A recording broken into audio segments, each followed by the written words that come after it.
Hello, BookTube, and welcome back to the Epic Wednesdays collaboration for comic books that I'm doing with Michael K. Vaughan. Over on his channel, he started a feature where he went through his Epic collections. Big, full-color, paperback reprint volumes from Marvel Comics. He has a million of them, and I loved his Epic Wednesday videos, and I decided to horn in on them. This is a systemic danger for anybody on BookTube. I could horn in on anything you're doing. And he very graciously agreed that we should team up to do comic book videos every Wednesday. Wednesday being the stereotypical release date for new comics. Who knows if that's true anymore in post-COVID America. And we have been doing Epic collections. And it has not always been fraternal. He picks. I'm not going to pick these things. It's well known, I think, in comic book circles that I prefer real comic books. In other words, DC comic books, the home of Superman, Wonder Woman, Batman, the Legion of Superheroes. I love Marvel Comics too, though, and I've let him do the picking, and every once in a while he has picked an Epic collection that I don't like at all. Stuff that I didn't like when it first came out. I read every Marvel comic as soon as it came out, almost all of them. They're not historical artifacts for me. I was there right from the beginning, reading them in drugstores. And several of you have started to like when we disagree, but I'm afraid this week there is no disagreement whatsoever. This week he picked an Epic collection that is incredible. It is this. It is X-Men Second Genesis. Written by Chris Claremont, with artwork by Dave Cockrum, and then by John Byrne. And this is the reinvention of Marvel's mutant team, the X-Men. We've talked about the X-Men before. Michael made me go through an Epic volume about their early appearances. They're a school in Westchester, New York, headed by a guy named Charles Xavier, who is wealthy and who brings together young boys and girls who are mutants. They have an unexpected superpower that makes them ostracized from society. Charles Xavier is also a mutant, and he trains them in the use of their abilities, so that, and also in his dream. Xavier not only hones their abilities and master their superpowers, he also inculcates them in his dream, which is that mutants and humans can coexist peacefully. That is Xavier's dream. And that's a fascinating premise. And there were some fascinating characters. The original X-Men, you see them right here. That is Scott Summers, Cyclops, who has energy beams blasting out of his eyes at all times. He needs them to be controlled by a visor, otherwise he would blast everything he looks at. There's Jean Grey, Marvel Girl. Starts out with the ability of telekinesis to move little objects around, and then develops into a telepath as well. There's Hank McCoy, the Beast, who is anthropoid. He has gorilla proportions, much stronger, much more agile, arms as long as his legs, arms as thick as his legs. Then we have Warren Worthington III. You can't make it out on this cover, but he's a totally normal-looking human, except he has giant white wings growing out of his shoulders so he can fly. And last but not least, Iceman, Bobby Drake, who can cover his body first with snow and then with a coating of ice and project ice pellets and ice ramps and whatnot. And that is Professor Xavier. And the shock of this cover, this is a great Dave Cockrum cover. He doesn't always do great covers, but this one is great. And the shock of this cover is that Professor Xavier is usually confined to a wheelchair. And here he's standing up, urging the old X-Men to fight these people. And those people are the new X-Men. The X-Men book limped along, sales were terrible, it was never given much attention. It could have been made into a great book. For a little while, it was given a great artist. Neil Adams did great work on the X-Men, but it was too little too late, and the book was canceled eventually. And Chris Claremont went to the powers that be at Marvel. Chris Claremont and Len Wein went to the powers that be at Marvel and said, let's revamp and relaunch the X-Men. Let's add new team members. Let's make it different. And so it was launched as a book called The All New, All Different X-Men, but they retained the normal numbering. Let me see if I have the... I don't remember if the Epic Collection includes covers. It really should. Yes, it was relaunched with this. Giant Size X-Men #1. You will pay a pretty penny for this thing if you want the actual issue in mint condition. I have the actual issue in a white box in a closet here, but it's not in mint condition. I've read it a million times. And you can see the whole gist of the story right there on the cover. This is a great Gil Kane cover. You have the old team, and they're looking on in horror and surprise as a new team bursts through. This is a classic design. This cover has been mimicked a million times. And you get a glimpse of the new team. Not everybody, but some. And one thing you'll notice is that Cyclops is in both teams. There he is with a new visor in the background here. But we have all these characters too. And a newcomer to this issue, a Marvel fan who looked at this would say, well, I recognize this guy. That's Wolverine, a Canadian superhero with metal claws, who appeared in one issue or 2 issues of The Incredible Hulk, drawn by Herb Trimpe. Thank God Michael K. Vaughan has not dragged me through that. But he was a hit. He only appeared in that with that one time, but fans asked a million questions about this Wolverine character, and they're going to get a lot more than they ever asked for, because if he was a hit in that little guest star, he became a genuine star thanks to the all different X-Men. So we have Giant X-Men #1, where the team is supplanted by a new team. Here you see a couple of people that you didn't see on that cover, including another character that X-Men fans will recognize. That is Sean Cassidy, Banshee, an Irish superhero, who is a supervillain in an older issue of the X-Men. And also another character that old fans will recognize, Sunfire, a heat blast projecting villain from an Iron Man issue. Here they are as mutants, but also with a bunch of other people. There's Storm from Africa, who can control the weather. There's Colossus from the then Soviet Union, who can cover his body in superpowered armor. There's Kurt Wagner from Germany, who is able to teleport and has a creepy appearance and a prehensile tail. And also John Proudstar, Thunderbird, an American Indian, who has garden variety superpowers, much like the Beast, enhanced strength, enhanced speed, that sort of thing. In Giant Size X-Men #1, we are introduced to this team, as the new team is recruited by Cyclops to save the old team. And they do. They succeed, and they end with a panel in which Warren Worthington III, the Angel, see there, he's talking to everybody, he ends by saying, what are we going to do with 13 X-Men? Now, it never seems to really be an active issue that they're all going to stay on the team. Instead, all the old members tend to want to leave. And that's we get all new, all different X-Men #94.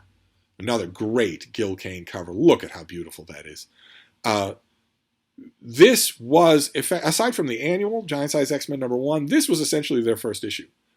But they retained the numbering of the old X-Men run, so it starts at 94 and barrels right along. And this has writing by Dave Cockrum, writing by Chris Claremont, and great artwork by Dave Cockrum. Just incredible. There is Cyclops forging all of these people into a team in Professor X's danger room. It goes on with great Gil Kane cover after great Gil Kane cover. Although, oh no, I just accidentally looked at a rarity. That is a John Romita Sr. cover for the X-Men. Fantastic. Thank God they never got him to draw the issue. He would have been terrible at it. But this goes on. Eventually, the artwork changes hands. Eventually, John Byrne takes on the art chores, and it is very different, but still epic, still great stuff. One of the examples that we talk about here on Comic Book Wednesday is what a run is. What constitutes a run on a comic book title? Usually, it's when an artist and a writer hit a certain sync and start producing great masterpiece issues. It's very rare for a great run on a comic to survive a change of either writer or artist.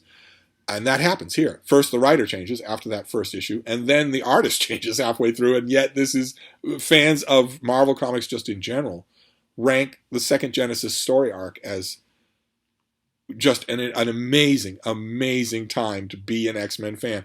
I was deeply looking forward to every one of these issues, even though there were odd moments all throughout. Claremont is such an odd writer. He does such odd things. Like, for instance, in these original 2 issues, the bad guy, Count Nefaria, is taking off. He's making a getaway. He seems like he's going to escape in an army, in an Air Force jet. Notice there's more care lovingly lavished on the details of the plane than on anything else, because Dave Cockrum loved to draw planes. That's a little bit of a tradition in comic books. There was a Marvel artist for their great epic title called The Invaders. The artist was Frank Robbins. He also loved to draw planes, and Cockrum does too. But the villain is getting away, and Thunderbird leaps onto the plane and starts to try to pound his way into the cockpit. Now, Banshee has sonic powers. They allow him to fly, and they also allow him to destroy things with tightly focused sonic blasts. And he's yelling at Thunderbird, I can stop the plane with a sonic blast, but you've got to get off. I can't hit it with you on there. I'll hit you too. And he absolutely refuses. Banshee keeps telling him, I can stop the plane, but you've got to get off. Professor X even warns him. Banshee can't help you until you get out of his blast range. Instead, Thunderbird decides to just die. He decides to just crash the plane with the villain. And I read that back in the 1970s when this came out, and I was going, but, over and over again, I was. First, I was thinking, well, we've seen Banshee almost be able to pick a lock with his sonic blast. He's had his mutant powers for 30 years. Why can't he hit the plane and not Thunderbird and then just save Thunderbird? He can fly, and we're told in this issue that he has enough lift when he flies to carry an adult man. So there's that, of course. There's also, why can't he use the sonic blast to knock Thunderbird off the plane, save him, and then take out the plane? And also, why can Professor X telepathically contact Thunderbird to tell him to jump off the plane, but not telepathically make him jump off the plane? And if Professor X can project his thoughts to Thunderbird to warn him, you've got to get off the plane, why can't he make Count Nefaria turn the plane around? And so on and so forth all the way down the line. It is so obvious an example of a writer just wanting to kill a character. And I think that probably explains why Thunderbird is so derivative to start with. That I think he was probably doomed right from the beginning. But it is a canny approach on Chris Claremont's part, because it shows he's not kidding around. He shows this really is going to be an all different X-Men, where you don't know for sure. These are new characters. You don't know if all of them will die. And boy, oh boy, the issues just go on from there. The team fights the Juggernaut. They eventually fight Magneto, the X-Men's arch nemesis. And you keep expecting a lot of the zillennial triumphalism that infects Marvel Comics today. When you read back into these issues, you keep expecting to find it. So that when the all-new team that's diverse and has equity and inclusion, when that new team faces the X-Men's greatest villain, you keep expecting that they will not only say, this guy's easy to beat, but then also easily beat him. That's what would happen in a 2021 Marvel comic. You read back into these issues and you expect that, and instead you get a great moment where when Cyclops, the only veteran on the new team, hears that Magneto is back and alive, and that he is in the base where they are, and that he's facing this new team, he immediately runs to the scene, but not to preside over a victory. He says to the character he's talking to, against Magneto, these new kids don't have a chance, and they don't. They get trounced. That is very, very, very good. And this issue ends lots and lots of extra features here, page breakdowns, all kinds of interviews and stuff like that. But this ends with a couple of extra issues. It ends on a bad note for the X-Men, a very bad artwork of the issue of the X-Men. But then, just for completion's sake, because these epic collections will often do this, they give us 2 issues of Marvel Team Up, which back in the 70s was a team-up book that came out every month where Spider-Man teamed up with someone new. And the reason why this is included is because it's Chris Claremont and John Byrne, the team that made the X-Men into a 400,000 copy a month best-selling behemoth. The team that takes over and is in half this volume is Claremont and Byrne. And so this volume, I think it also includes, and they also did an issue of Iron Fist, and I think this includes that as well. But this is an issue where an old X-Men villain, the Living Monolith, shows up and fights first Spider-Man and Havoc, Scott Summers' brother, and then Spider-Man and Thor. And I think it was included because it's Claremont and Byrne. And it's great to have it here. I have those issues, but now I don't have to go hunting for them anymore. There's a wonderful moment. Thor cuts loose against the Living Monolith. What does he say? Rise, ye winds, in the name of him who is thy master, and teach this arrant knave which of us is truly worthy of the title God.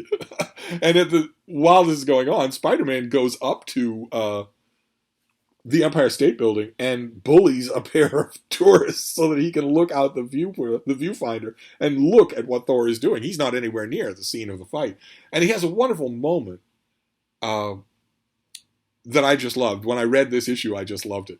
He says, Thor's pulled out all the stops, all right. It's incredible. A hurricane, barely half a mile wide, and outside of it, everything is calm as could be. But inside, then Spider-Man pauses and said, how can any single being control that much power? Awesome stuff. Just awesome. Little moments like that. So Michael picked a winner this time around. We have no disagreement whatsoever. The second Genesis volume of Epic Collection is great.